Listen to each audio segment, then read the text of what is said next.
What do Donald Trump, Nancy Pelosi, and Medusa have in common? A ravenous, unquenchable will to power that could turn anyone to stone if they looked it straight in the eyes in an attempt to stop it. Or at the very least, have your reputation destroyed and become morally and financially bankrupt if you made a serious attempt at running against them in government. Unless, of course, you're just as power-hungry and status-driven as someone like Joe Biden and Kamala Harris, who are officially our next president and vice president. Then maybe that kind of skullduggery is right up your alley. After all, it was as dismaying as it was illuminating to watch Kamala tear into good old Joe as a racist and a sexist in the Democrat primaries, only to cozy up to him like a creepy uncle when he was told he better pick a woman of color as his vice president once he got the nomination, despite his clear signs of senility and demonstrable corruption. Yet after the storming of the nation's capital by Trump supporters who were led to believe that Vice President Mike Pence could overturn the Electoral College vote if he had the courage to do so, which was not only false but reckless, to say to an angry mob of people who were practically encouraged to take matters into their own hands by Trump himself, I'm finding it harder and harder to believe anyone in government. By the way, do we even need government in the first place? Especially government run by such duplicitous, hypocritical, shameless opportunists like these people? Unfortunately, yes, we do need government, though there is no immutable law of physics that proves it needs to be run by the current ilk that makes up both the Democrat and Republican establishments. Maybe artificial intelligence will figure out how to eliminate the need for these douchebags without killing us all in the process. But for now, we need some form of government and delegation of authority since we're inextricably dependent upon one another as a species.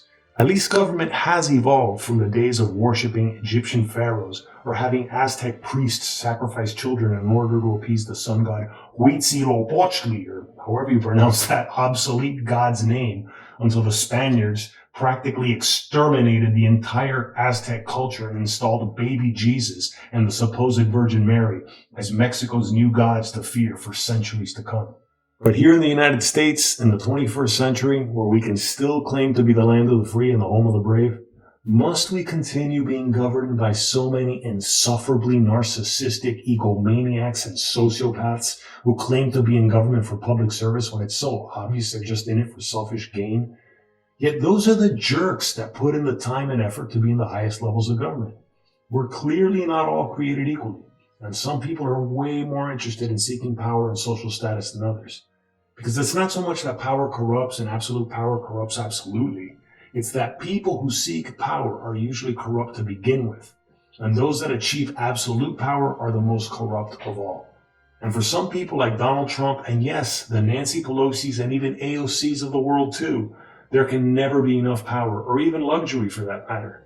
Some people just can't have enough gold-plated furniture, marble floors, and even $20,000 plus refrigerators to personally store enough ice cream for their own consumption that could feed a family of 10 homeless drug addicts in San Francisco. It's such a shame because every societal problem has a solution, but at the same time, every action has an equal and opposite reaction, especially when it comes to the self-interests of these shameless hypocrites.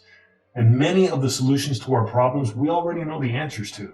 But thanks to all the deliberate misinformation by grossly overpaid corporate lackey supposed journalists who pander to people's liberal or conservative leanings, it's almost impossible to solve the problems. Until more people on the left educate themselves on basic, inescapable economic realities and stop deluding themselves that socialism, let alone communism, can finally work if it's done right, and until more religious conservatives on the right stop assuming that there's a God who sent Donald Trump to save the nation from abortion by appointing pro-life judges to the Supreme Court, despite him cheating on his third trophy wife with overpriced hookers and diverting attention from all the wasteful government spending that enriches a few while saddling the rest of this nation with an unsustainable national debt, the dysfunction and division of government in this country will grow to proportions of Greek mythology. And just like that ancient civilization that helped birth democracy itself, our nation can crumble into modern-day Greek ruins, ripe to be overrun by other empires just as hell-bent on power and hegemony,